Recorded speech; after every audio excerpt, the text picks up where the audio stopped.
Wow. Isn't this amazing? When's the last time you saw 700 seniors awake on a Saturday morning? Let's make sure they're still awake. Who wants to be an alumni? Yeah. You know, I need to start by thanking the faculty and staff, administration, and the students for having me here today. An invitation to address your class is it's an amazing honor. Thank you so much. You know, my first reaction to the invite was, who? Me? Which is probably pretty close to your reaction, which was, who is he? Right? I'm really thrilled that was even considered, and to be honest, I've yet to get my head fully around it, which could be a problem because it's like here. CSU-Pueblo has had a greater impact on my life than I ever could have imagined. I graduated in 1989 from what was the Automotive Parts and Service Program, is now known as AIM. And that AIM program empowered me to work in the auto industry. It provided an incredible combination of automotive knowledge and core business education, a unique blend of technical skills and business acumen. But it wasn't just me. You can look throughout the industry and see other alumni, people who work in leaders, they're independent businesses, aftermarket companies, multinational corporations. Many own their own businesses, and at least one has gone on to become a professor at a prestigious school right here in Pueblo. The AIM program was groundbreaking when it was launched back in 1977 by Tony Martinet. And Professor Martinet is actually here tonight, and I witnessed his pride in the program, and I echoed it when I got to meet with some of the students. It was really an impressive group. And at the heart of a great program are great professors. For me, two in particular stood out. Paul Sefcovic was new to the program when I was there, but he'd been teaching at the college level in Pueblo for 20 plus years. His dedication to the students up to and after graduation was inspiring. He was truly a man of service, which is something I'm going to come back to in just a few minutes. Charlie Mason was a classic example of a professor that expected a lot from us as students, but always gave back multiples of what we put in. He steered me towards joining Ford and remained a consistent mentor and touchstone for me right up until 2011 when he passed. Like Paul, we lost him way too early, and I miss them both. My fellow students experienced similar relationships with other professors here at the school, which is a testament to the AIM program and to the CSU-Pueblo overall. To top it off, as you heard, I met my wife Bonnie here. She too is an alum from the class of 1989. Her constant love and support is an amazing blessing for me. So hopefully you can sense the depth of the connection I have to the school and why I'm so glad to be here. You know, 24 years ago, almost to the day, I was sitting where you are. And we had an incredible speaker. It was Maya Angelou, who's the American artist and a poet. I can't remember a word she said. I'm pretty sure it started with thank you and ended with congratulations. You know, that's kind of good news for me because it's a lot less stressful to write a speech if you don't think people are going to remember it. I do remember a sense of joy and relief and maybe feeling a little hungover. I also remember a strong sense of pride in my family, in myself, and in that of my family and friends. You know, I was leaving the hotel this morning and I rode down an elevator with a family, and they were clearly coming to the commencement, and it turns out that they have 2 kids graduating today, which is just amazing. And that elevator was so full of pride and love, it practically poured out of the doors when it opened. I also recognize that I'm standing between you and the rest of your life, so I am going to try and keep this brief. You know, I'm grateful to Charlie Mason for steering me to Ford all those years ago. It's a great company with an amazing heritage, and it's afforded me just amazing or incredible opportunities. So I'm going to try and share some advice from those 20 plus years that are rooted in those experiences, and hopefully a perspective that will apply not to just automotive students, but to graduates across disciplines. My first suggestion is that all students take a year off and live in their parents' basement. I mean, why not? You've got your whole life ahead of you, right? Okay, I'm just kidding. I wanted to see the look on all your parents' faces when they said that. I'm hoping they got that on film. Seriously, counsel about your future often includes suggestions like go your own way or follow your own path. I love this Ellen DeGeneres quote from a speech she gave to Tulane students in 2009. She said, "Follow your passion. Stay true to yourself. Never follow someone else's path unless you're in the woods and you're lost. And if you see a path, by all means then, follow it." You know, that's great advice. The problem is actually finding your path, right? There's so many paths to choose from. So with a background in operations instead of philosophy, I can't help but offer you some more specific instructions. So here's what I recommend to do here, and it's an ongoing process of following your path. First off, get a job. That's right.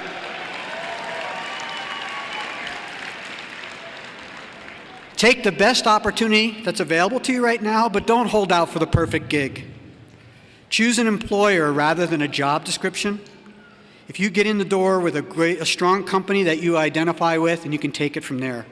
Entry-level jobs are typically short-lived, but long enough for a company to assess your basic skills and, importantly, your work ethic.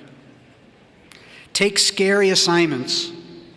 No project I ever had turned out to be as bad as it looked, including this one. I always learned a lot. You know, you need to trust the judgment of your boss. If she believes you can do it, then the chances are you can. Step up. Keep an open mind. You don't always get to choose what you're going to do next, your assignment or a job. Ironically, the jobs I was least excited about provided the best development opportunities in my whole career. Don't be afraid to try something totally different, particularly early in your career. You need diverse experiences to help you as you narrow down where your place is in life and the path you're going to follow. The biggest thing is to pay attention to when you're having fun. What was a good day at work? When you get home and you feel really good, think about what it was you were doing that day.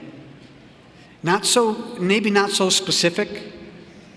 Let me give you a personal kind of a view after 25 years. And by the way, I didn't know this when I was sitting where you are, and I didn't even know it completely after 10 years. I'm a generalist. As opposed to being a specialist, I like to be good at a lot of things, and I like complex assignments. I have friends and people who work in my group who are very much of a specialist. They want to know everything about a particular thing, and that's what turns them on. That's when they're engaged. And that's great. We need both.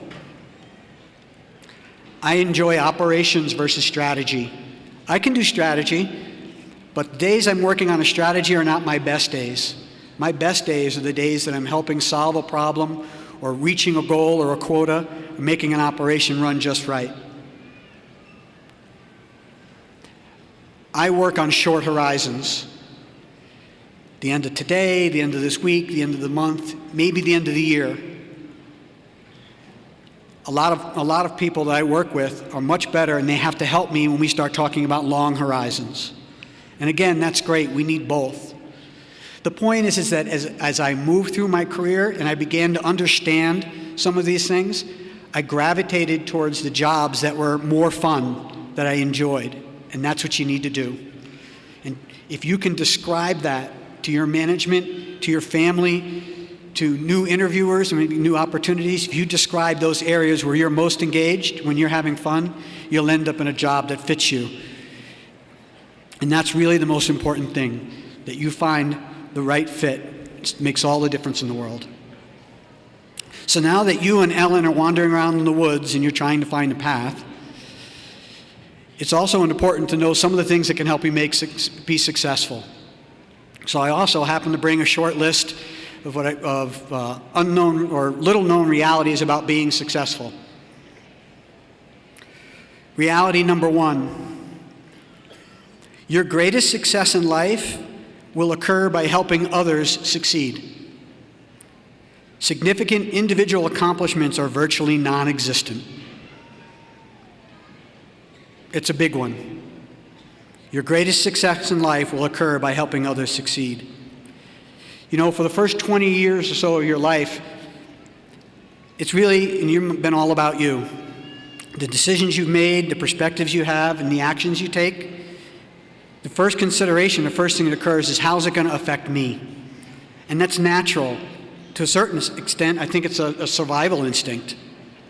But your life is about to undergo a major shift. Once this weekend's hangover wears off, you need to be all about others. You're moving into the professional phase of your life where you can count on working for someone else, working for a team. You'll have supervisors, bosses, team leaders. Even if you have your own business, you'll be working for your customers. Their success is your success. That leads me to reality number 2. The best way to serve yourself is to serve others. And in this context, to serve means to support your family or your peers unconditionally and without an agenda. I came across an article by a gentleman named Joshua Becker. I have absolutely no idea who he is. He explained that this idea of service is very foreign to us, particularly in a culture that often sees the world as one giant competition. A competitive workplace often includes the belief that there's a set number of winners and losers.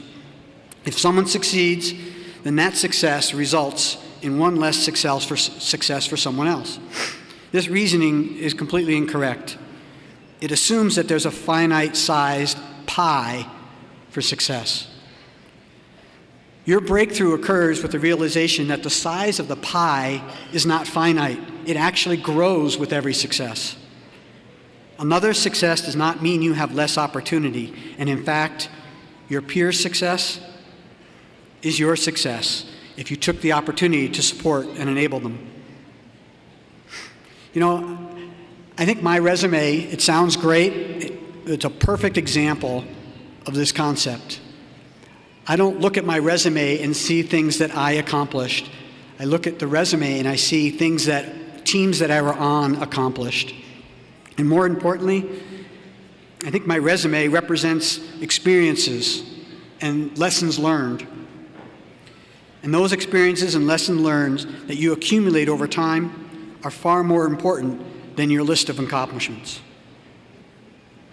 The third reality, it's important to realize that you are not the smartest or most talented person in the room. If you are, you're probably in the wrong room. And I suggest that you get into a room with people who are the best available, and then you help them succeed. You're going to encounter people that work and strive to show that they are the most brilliant. Resist competing with them. You don't have to be the best at everything. The trick is to amplify the talent of the people around you, and that a team that amplifies each other's talents will achieve far more than the most brilliant group of individuals. Now, this concept of serving others is not synonymous with following. You might expect that as you move up in an organization, you tend to serve less, but the opposite is true. The more you lead, the more important your service becomes. Your role is primarily enabling the success of the people working for you. Nor is this an altruistic effort. You are doing this for yourself, for your personal gain, for satisfaction, and yes, success.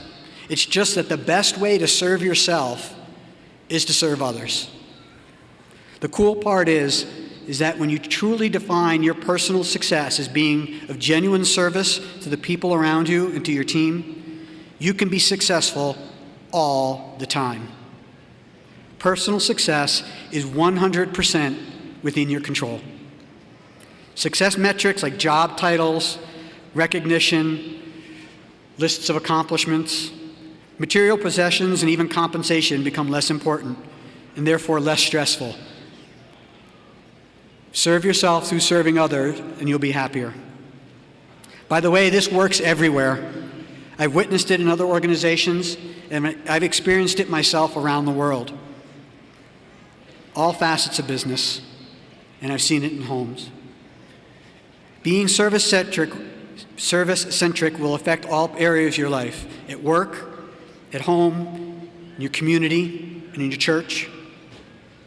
You know, there's examples of success through service all around you today. This success through service is what your parents have been doing. It's what your educators have been doing all along. Today, your success is their success. Ralph Waldo Emerson wrote, "It is one of the most beautiful compensations of this life that no person can sincerely try to help another without helping him or herself." I agree. Thank you so much for having me. Enjoy the moment, and congratulations.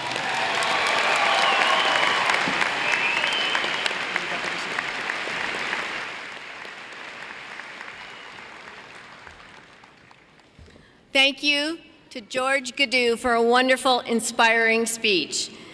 And in honor of you being our commencement speaker, we have this plaque for you, which says, and in big print so I can read it without my glasses, "With gratitude for the time and inspiration you shared with the 2012-2013 graduating class of Colorado State University Pueblo as commencement speaker, May 4th, 2013, Colorado State Fairgrounds, Pueblo, Colorado." Thank you so much. You did a great job. Thank you.